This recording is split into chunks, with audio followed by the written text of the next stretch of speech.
Right. अब हम question number 2 पे जाते हैं। वीडियो ज़्यादा लंबा ना हो जाए करके 2 पार्ट में मैंने तोड़ दिया, ठीक है, क्योंकि मोस्टली देखता हूँ कि बच्चे 5 मिनट से ज़्यादा एक वीडियो में टाइम स्पेंड नहीं करते हैं। तो मैं भी कोशिश करूँगा कि मेरे मोस्ट ऑफ द क्वेश्चंस मैं 5 मिनट के अंदर ही सॉल्व करने का ट्राई करूँ, ठीक है। तो अब क्वेश्चन नंबर 2 थोड़ा सा मस्त क्वेश्चन है, ठीक है। इसमें क्या कहता है कि अगर हमारे पास कंडीशंस दे रहा है कि डिफरेंशिएशन और कोई एक फंक्शन है एफ ऑफ एक्स, उसका डिफरेंशिएशन हमें दिया हुआ है कि उसका डिफरेंशिएशन है F 4x³ minus 3 divide by X का पावर 4, ठीक है, ये दिया हुआ है। Such that F of 2 equals to 0, ठीक है। एफ ऑफ 2 क्या इक्वल्स टू 0 है। देन हमको पता लगाना है कि भैया एफ ऑफ एक्स क्या होगा। तो हमारे पास ये दो कंडीशन दी हुई है कि हमको डिफरेंशिएशन दिया हुआ है। तो कोई एक फंक्शन एफ ऑफ एक्स है, ठीक है, उसका डिफरेंशिएशन दिया हुआ ये है, ठीक है। एंड उसकी एफ ऑफ 2 की वैल्यू दी हुई है, मतलब एक्स में जब एक्स इक्वल टू जब मैं 2 रखूँगा तो वैल्यू मेरी 0 आती है। तो अब मेरे को ये फंक्शन फाइंड आउट करना है। अब लोग सोचते होंगे भाई ये किस काम का है। भैया ये इसलिए काम का है क्योंकि जो कांस्टेंट सी आता है ना, उसके वैल्यू निकालने के लिए ये दिया हुआ है, ठीक है। अब एफ ऑफ एक्स कैसे निकालेंगे, क्योंकि डिफरेंशिएशन दिया हुआ है।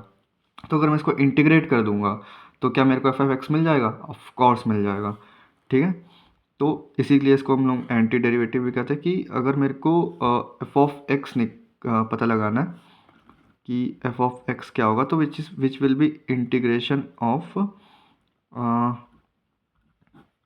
ये, ठीक है,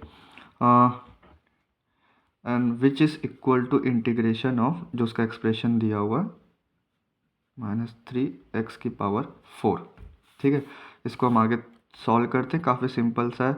यहाँ पे आ जाएगा x⁴ डिवाइड बाई 4 -3, यहाँ पे हो जाएगा x⁻³ डिवाइड बाई -3, ठीक है, प्लस कांस्टेंट सी। थोड़ा सा सिंप्लीफाई करते हैं, यहाँ पे ये कट गया, x⁴ यहाँ पे आ गई, ये यहाँ से कट्टा तो प्लस हो गया और 1/x³ प्लस सी, ठीक है। ये 3 से 3 कटा, माइनस से माइनस कटा तो प्लस हो गया। अब हमको पता चल गया कि भैया ये है एफ ऑफ एक्स, ठीक है, ये आपका एफ ऑफ एक्स है। बट इसमें एक कांस्टेंट सी है जिसको अपने को पता लगाना है। इसके लिए हम कौन सा कंडीशन यूज़ करेंगे? ये वाला यूज़ करेंगे, एफ ऑफ 2 का, ठीक है। देखते हैं, यूज़ करते हैं कि तो मैं यहाँ पे एफ ऑफ 2 लगाता हूँ, वो बोलता है कि भैया 0 होता है, ठीक है। इम्प्लाइज दैट कि अगर मैं यहाँ पे 2 पुट करता हूँ तो 2 का पावर 4 प्लस 1/2 का पावर 3 प्लस सी है, ये इक्वल टू 0 होगा, ठीक है। अब भैया 2 का पावर 4 क्या होता है, मतलब 4 का पावर 2 मतलब 16, और ये हो गया 8। This is equals to C which is 0। तो सी इक्वल टू क्या हो जाएगा अपना, -16 -1/8, ठीक, -16 -1/8। तो सी हमारा कुछ एक नेगेटिव वैल्यूज आ रही है। अब अब हमको इसको ये जो वैल्यू है यही हमारी सी की वैल्यू है, राइट। राइट। तो अब 16 8 सा कितना होता है 128, तो 128 -1/8, तो ये हो जाएगा -129/8, ठीक है। ये आपकी हो गई सी की वैल्यू।